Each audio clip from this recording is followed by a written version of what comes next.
দরজায় মৃদু শব্দ হতেই খুলে দিল সুপ্রীতি। এই শব্দটুকুর জন্য উৎকর্ণ হয়ে অপেক্ষা করছিল সে। খুব ভালো করেই জানে এই সময় কে আসে। বনানী দেবী, তার শাশুড়ি মা। নিশ্চয়ই মেয়ের জন্য নিজে হাতে চিকেন স্যুপ বানিয়ে এনেছেন। প্রতিদিন মোটামুটি এই সময়ই আসেন তিনি। তন্ময় থাকে না যে।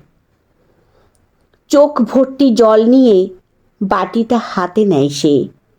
ভাবতে থাকে, একদিন এই মানুষটার সঙ্গেই কত খারাপ ব্যবহার করেছে, আর আজ বিপদের দিনে যখন সবাই মুখ ফিরিয়েছে, একমাত্র এই মানুষটাই তখন নিঃশব্দে পাশে আছে।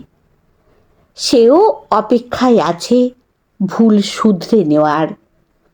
খুব চেষ্টা করছে তন্ময়। একবার নতুন চাকরিটা হলেই সে ছুটে চলে যাবে। পাবে নাকি ক্ষমা? বুঝবে নাকি কত কষ্ট পাচ্ছে সে প্রতিদিন? ব্যথা পায়ে সিঁড়ি ভাঙছেন বনানী দেবী। খোলা দরজা দিয়ে যতক্ষণ দেখা যায় সেদিকে এক দৃষ্টে তাকিয়ে রইল সুপ্রীতি। চোখের জল মুছে দরজা বন্ধ করে টিফিন বক্স নিয়ে ভেতরে গেল। ইনসুলেটেড বক্স, হলুদ নীল, একেবারে বাচ্চাদের মনের মতো। ভেতরের খাবার গরম আছে এখনো। পড়ছিল মেয়ে দুলে দুলে। আস্তে আস্তে চামচে করে তুলে খাইয়ে দিল। ভেজিস আর চিকেন চাংস। এক গাল হাসল পড়ি। খুব টেস্টি। মাম, ঠাম্মি এটা নিজে হাতে বানিয়েছে, তাই না? ওপরে গেলে আমায় বানিয়ে খাওয়াতো। তুমিও খেয়ে দেখো না মাম। তুমি খাও। এই চিকেন স্যুপ আমি অনেক খেয়েছি। ঠাম্মি তো আমাকেও বানিয়ে দিত। তুমি যে বললে আমরা এবার থেকে ঠাম্মার সঙ্গেই থাকবো, কবে থাকবো মাম? তোমরা তো উপরে যাচ্ছ না। কিছু একটা ভেবে বলল, ঠাম্মি কি তবে আমার সঙ্গে থাকতে রাজি হয়নি? পরীকে ঠাম্মি কত ভালোবাসে না। ইয়ামি ইয়ামি স্যুপ বানিয়ে খাওয়ায়। ঠাম্মি কি কখনো পরীর সঙ্গে থাকতে মানা করতে পারে? খুব তাড়াতাড়ি সবাই একসঙ্গে থাকবো। ঠাম্মি তখন পরীকে পরীদের গল্প শোনাবে। আর কয়েকটা দিন অপেক্ষা করো। কিন্তু এবার যে ঘুমিয়ে পড়তে হবে, নইলে পাপা খুব রাগ করবে, মাম্মাকে বকবে। পাপা আজকাল খুব বিজি থাকে মাম। আমায় আর আগের মতো আদর করে না। পাপাটা কি পচা হয়ে গেছে? অমন বলে না সোনা। পাপা তোমায় খুব ভালোবাসে। তোমায় আরেকটু ভালো রাখার জন্যই তো এত ব্যস্ততা। তাকিয়ে দেখল সুপ্রীতি মেয়ে কখন ঘুমিয়ে গেছে। চাদরটা টেনে দিয়ে ঘর থেকে বেরিয়ে এলো সে। 10:30টার সময় অনেক ঘুরে ক্লান্ত শরীরে বাড়ি ফিরল তন্ময়। চাপা গলায় জিজ্ঞেস করল, পরী ঘুমিয়েছে? কি খাওয়ালে ওকে আজ? খিচুড়ি। তেমনই চাপা গলায় বলল সুপ্রীতি। চাল ডাল কয়েকটা আলু গাজর ছাড়া বাড়িতে তেমন কিছু ছিল না।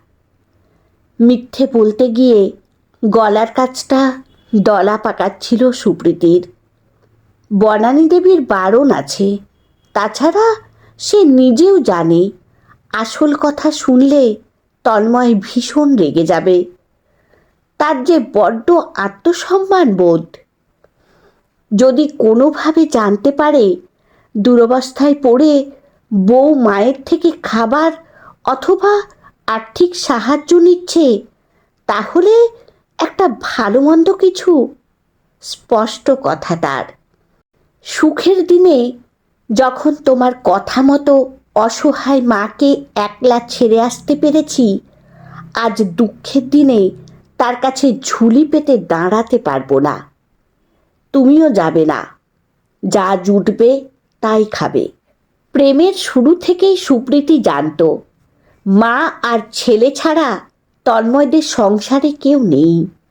সম্পর্ক গভীরতায় যাওয়ার পর কেবল এইটুকু বলেছিল সে, আমার মা খুব বুঝদার, নতুন সংসারে মানিয়ে নেওয়ার জন্য তোমায় নিজের অভ্যেস বদলাতে হবে না।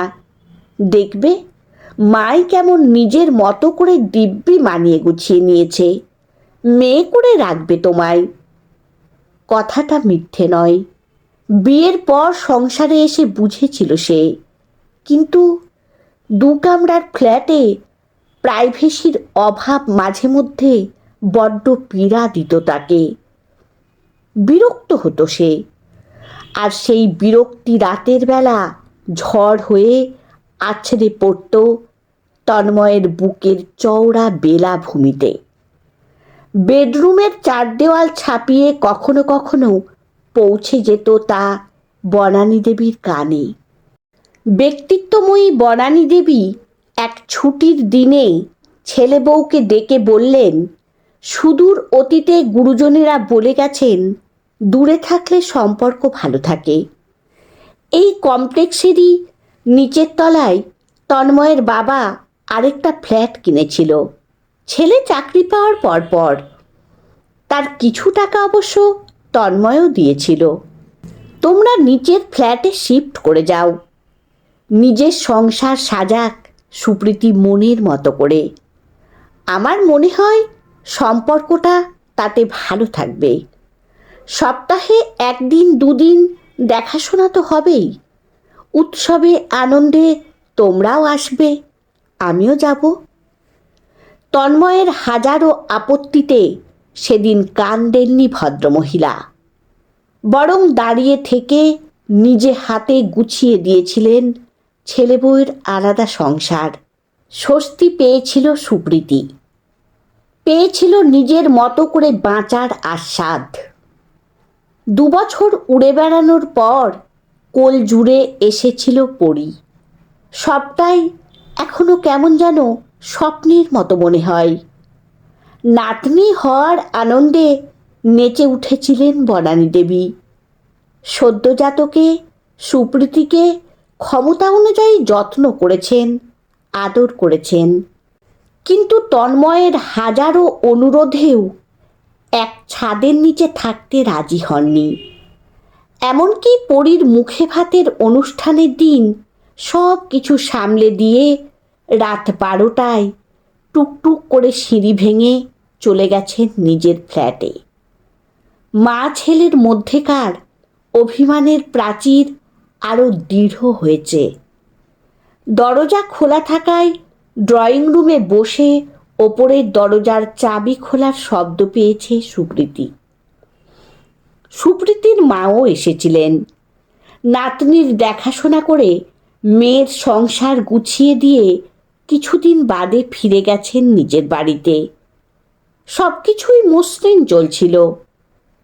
কিন্তু হঠাৎ তন্ময়ের অত ভালো কোম্পানিটা, কপাল কপাল, সবই কপাল। খিচুড়ি আর বেগুন ভাজা দিয়ে তন্ময়কে খেতে দেয় সে, নিজেও বসে পড়ে পাশে খাবারের থালা নিয়ে। 2-1 গাল মুখে দিয়ে আবারও ফিরে যায় অতীতে। সিনিয়র কর্মচারী ছিল তন্ময়, তাই চাকরি ছাড়ার নোটিশের সঙ্গে 1 বছরের মাইনে আগাম পেয়েছিল। কর্মী সংকোচনের ফলে বাকিদের মতো ওরও চাকরিটা গিয়েছিল।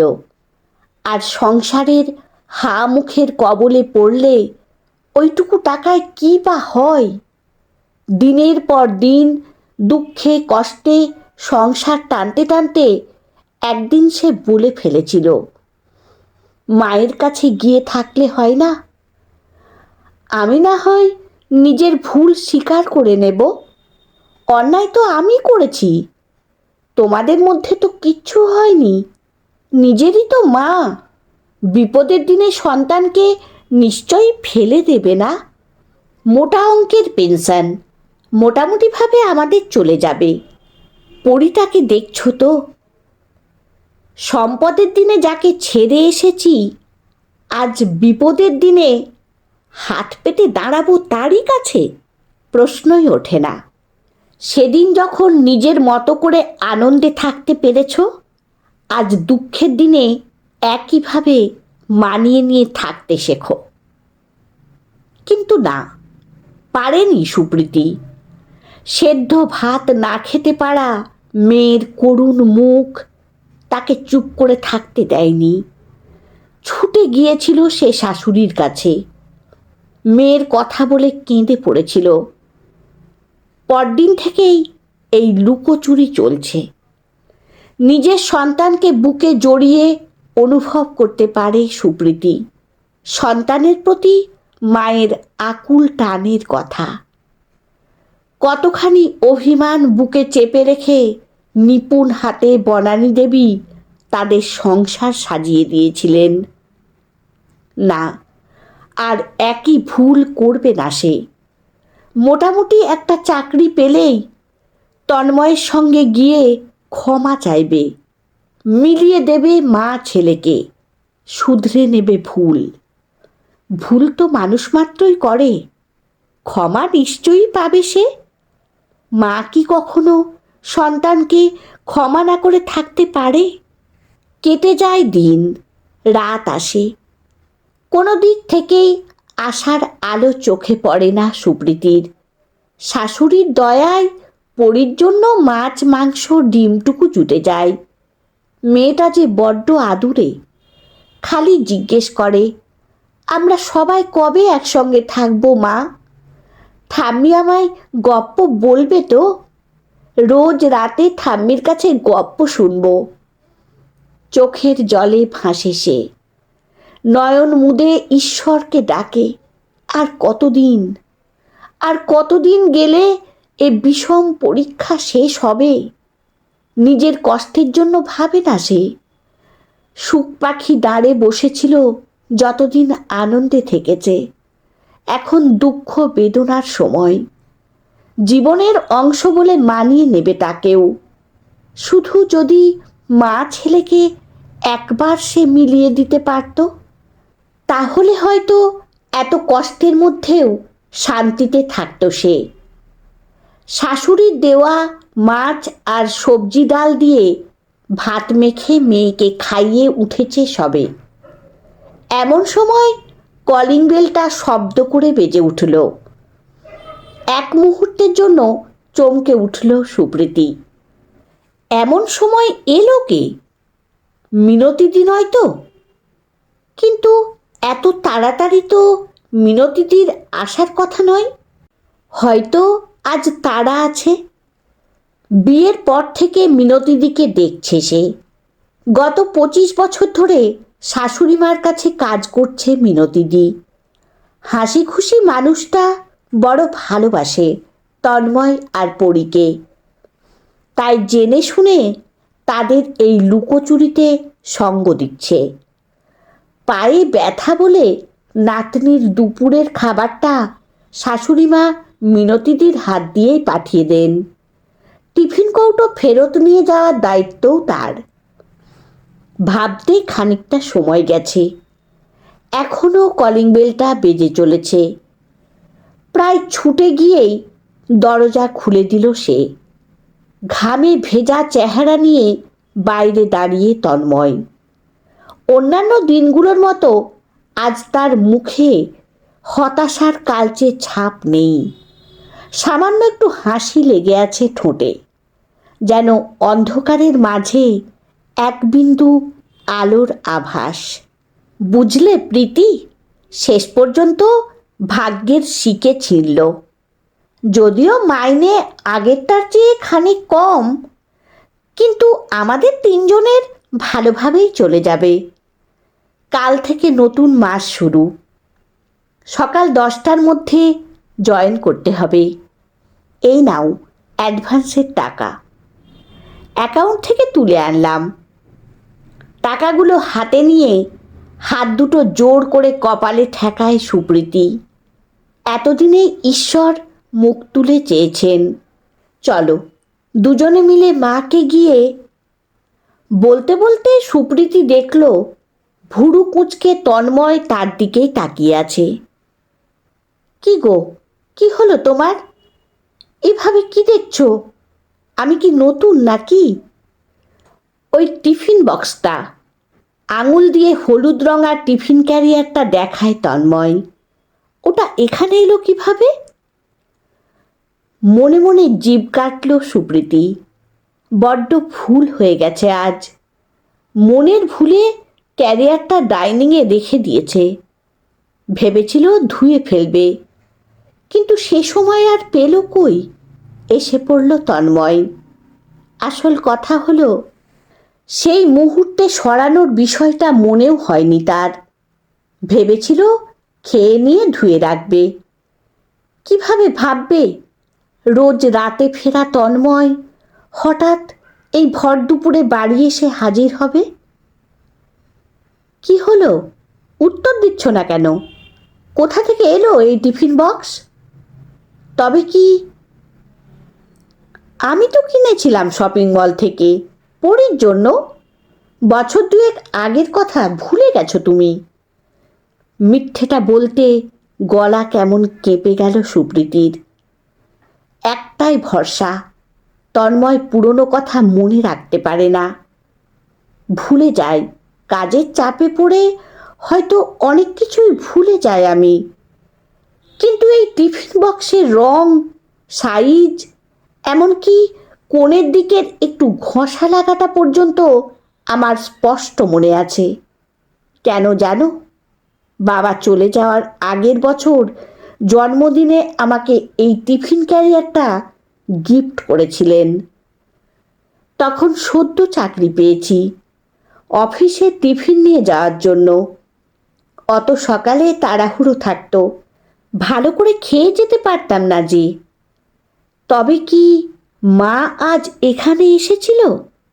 কখন এসেছিল? মা তো রোজই আসে। এতদিনের ভয় কাটিয়ে বলেই ফেলল সুপ্রীতি। রোজ আসে? কেন? তন্ময়ের চোখ মুখে অবাক ভাব। কেন? আমি যে তোমায় বলেছিলাম অসময়ে কোনো রকম সাহায্য না নিতে। নিইনি তো। নিজেদের জন্য কিচ্ছুটি নিইনি।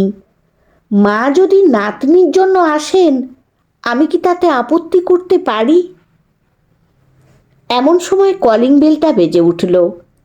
দরজা খুলল তন্ময়। চমকে উঠে দু পা পিছিয়ে গেল মিনতি।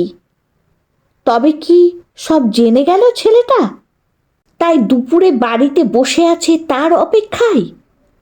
মিনতির দিকে গম্ভীর মুখে তাকালো তন্ময়। মায়ের খেয়াল রাখছো ঠিক মতো? নিঃশব্দে মিনতি ঘাড় নাড়ে। চেনা টিফিন ক্যারিয়ারটা ধীরে এগিয়ে দেয় সে। চলো মায়ের কাছে এক্ষুনি, জানতে চাই মানে কি এর। খানিক ভয়ে ভয়ে এগিয়ে আসে সুপ্রীতি। কে জানে আজ কি হবে? কেন যে তখন বলতে গেল সে? অবশ্য কতদিনই বা আর লুকিয়ে রাখতো তন্ময়ের থেকে? জানতে তো পারতই একদিন। যে মানুষটা নিঃশব্দে তার পাশে থেকেছে এতগুলো দিন, সেই কি তার একান্ত আপনজন নয়? তার চেয়ে এই বেশ ভালো হলো। মিনতিদির দিকে তাকিয়ে অনুরোধের সুরে বলল, একটু পরীর কাছে থাকো তুমি, আমরা আসছি। ঘাড় নাড়ল মিনতি। ছোট্ট মানুষটা ভারী পছন্দ করে সে। কেবল অভিমানের ঘুণ পোকা ভালোবাসা মাখা সম্পর্কগুলোকে শেষ করে দেবে মানতে পারে না সে। এ ফ্ল্যাটের সবটুকুই চেনা তার। কম এসেছে বৌদিমণির সঙ্গে। দরজা খোলাই ছিল। পরীর ঘরে ঢুকে টুল টেনে বসল। চারপাশে রং পেন্সিল ছড়িয়ে ছোট্ট পরী আঁকতে বসেছে পরিবারের ছবি। রঙিন জামা পরা ছোট্ট মেয়েটার হাত ধরে দাঁড়িয়ে আছে বাবা মা, একপাশে ঠাম্মি, একপাশে মিনতি। আঁকাবাঁকা হাতে আঁকা হলেও ছবির মধ্যে ফুটে উঠেছে মিষ্টি পারিবারিক বন্ধন। দেখে মিনতির চোখে জল এসে যায়। হে ঈশ্বর, মিলিয়ে দাও সবাইকে। ছোট্ট মেয়েটার মনের ইচ্ছে পূর্ণ করো তুমি। বৌদিমণিকে বড় ভালোবাসে সে। সেদিন সব হারা হয়ে যখন এসে দাঁড়িয়েছিল বৌদিমণির দুয়ারে, তখন যদি আশ্রয় না পেত, হয়তো ভেসেই যেত সে।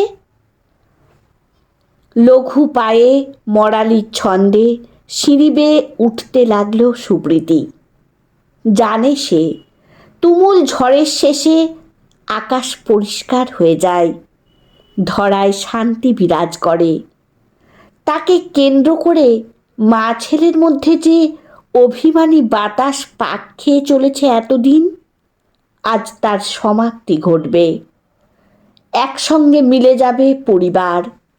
আর কখনো ভালোবাসার অভাব হবে না তাদের পথ চলায়।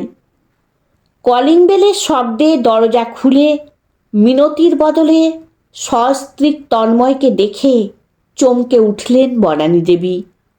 স্থির দৃষ্টিতে মায়ের দিকে তাকিয়ে বলে উঠল তন্ময়, এমনটা তুমি কেন করলে মা? কেন করলে? নিজের চোখে আমি যে বড় ছোট হয়ে গেলাম। কেমন বাবা আমি, মেয়েটার মুখে ঠিকমতো অন্নটুকু তুলে দিতে পারি না। তুই এতখানি বোকা জানা ছিল না তো আমার। মায়ের কাছে আবার ছোট কি রে? মায়ের কাছে সন্তান সব সময় ছোটই থাকে। হালকা হেসে ছেলের মাথায় হাত রাখলেন বনানী দেবী। আর যা দিয়েছি, যা করেছি, সবটাই আমার নাতনির জন্য করেছি, তোর কিংবা বৌমার জন্য নয়। কাজেই ওই নিয়ে কোনো কথা বলবি না। সমস্যা আসে, সমস্যা যায়। সমস্যা না এলে কেউ কখনো বুঝতে পারে তাদের পারিবারিক বাঁধন কতখানি মজবুত। আমি ভুল ছিলাম। মা ছেলের সম্পর্কের গভীরতা অনুভব করতে পারিনি। ক্ষমা করে দিন আমায়। সুযোগ পেয়ে বলে ওঠে সুপ্রীতি। তোমার ওপর আমার কোনো রাগ নেই বৌমা, কোনো দিনই ছিল না। তুমি যেটা করেছ সেটাই স্বাভাবিক। প্রত্যেক মেয়েই স্বপ্ন দেখে নিজের মতো করে সংসার সাজানোর। সেই জন্যই তো ছোটবেলা থেকে বেড়ে ওঠা। কিশোরী বেলায় নিজে হাতে ছোট ছোট জিনিস কিনে সাজানো আপন ঘরখানি ছেড়ে সম্পূর্ণ অচেনা এক সংসারে স্বপ্ন বুনতে আসে তাকে আপন করে নেবে বলে। কিন্তু আমি তোমার সঙ্গে থাকতে চাই। চাই বটের ছায়াটা মাথার ওপর থাকুক। তখন ক্ষণিক উত্তেজনায় বুঝতে পারিনি মাথার ওপর বটের ছায়া কতখানি দরকারি। যত দিন গেছে সে ছায়া দীর্ঘ হয়ে বুঝিয়েছে তার প্রয়োজনীয়তা কতখানি। বিপদের দিনে আমি সাহায্য করেছি বলে এই অনুভব। এই নিয়ে চিন্তা করো না বৌমা। একসঙ্গে থাকি বা আলাদা, জানবে আমি সব সময় তোমাদের পাশে আছি। সামান্য থামলেন বনানী দেবী। এতদিন বাদে একসঙ্গে থাকার ইচ্ছে জাগলো কেন? অনেক দিন ধরেই ইচ্ছেটা বুকে লালন করেছি, কিন্তু লজ্জায় মুখ ফুটে বলার সাহস পাইনি। লজ্জা? লজ্জা কিসের? বিস্ময়ের সুর ফোটে বনানী দেবীর গলায়। লজ্জা নিজের কাছে, নিজের আচরণে। যদি ভাবো সুখের দিনে চলে গিয়ে আজ দুঃখের দিনে সুযোগ নিতে ফিরে আসতে চাইছি, কিন্তু আজ আর সে ভয় নেই। মিষ্টি করে হাসে সুপ্রীতি। তোমার ছেলে নতুন একটা চাকরি পেয়েছে, কাল থেকে ডিউটি শুরু। কাজেই খুব ভালো খবর। আমি তোকে প্রাণ ভরে আশীর্বাদ করি তনু। তবে আমার কি মনে হয় জানিস, যেমনটা আছে তেমনটাই চলুক, ক্ষতি কি তাতে? নতুন করে জুটতে গেলে ভাঙনের গতি যে আরো তীব্র হয়। কিন্তু আমি যে তোমার সঙ্গে থাকতে চাই ঠাম্মি, রাত্রিরে বেড শেয়ার করতে চাই, তোমার মুখ থেকে অনেক অনেক রূপকথার স্টোরি শুনতে চাই, খেলতে চাই তোমার সঙ্গে। মিনতি কখন যেন পরীকে নিয়ে ওপরে উঠে এসেছে, অভিমানী মুখগুলো সে কথা টেরই পায়নি। নিজের ছেলে বউকে তো ফিরিয়ে দিলে, ইনাকে ফেরাতে পারবে তো? ছোট্ট মুখটার দিকে তাকিয়ে বলে মিনতি, জানো তো বৌমা, আসলের চেয়ে সুদের মায়া বেশি। পরীর আঁকা ছবিটা ততক্ষণে বনানী দেবীর হাতে। তন্ময় সুপ্রীতি কাঁধের দুপাশ দিয়ে উকি দেয়। সবার চোখ ততক্ষণে জলে ভরে এসেছে। নাতনিকে বুকে জড়িয়ে ধরে অস্ফুটে বলেন, আজ থেকে পরি দিদি ভাই আমার সঙ্গে থাকবে। পাশে দাঁড়ানো তন্ময় মায়ের কাঁধে হাত রাখে, জড়িয়ে নেয়। চোখে জল, মুখে হাসি নিয়ে মিনতিকে ইশারা করে। পায়ে পায়ে সুপ্রীতি এগিয়ে যায় রান্নাঘরের দিকে। একটু হলেও তো আজ মিষ্টিমুখ করাতে হবে সব্বাইকে। আজ যে বড় আনন্দের দিন। এতদিন বাদে ভুলের প্রায়শ্চিত্ত করার সুযোগ পেয়েছে সে। মেলান, তিনিই মেলান। মন থেকে চাইলে ভালোবাসার মানুষদের ঠিক তিনি মিলিয়ে দেন।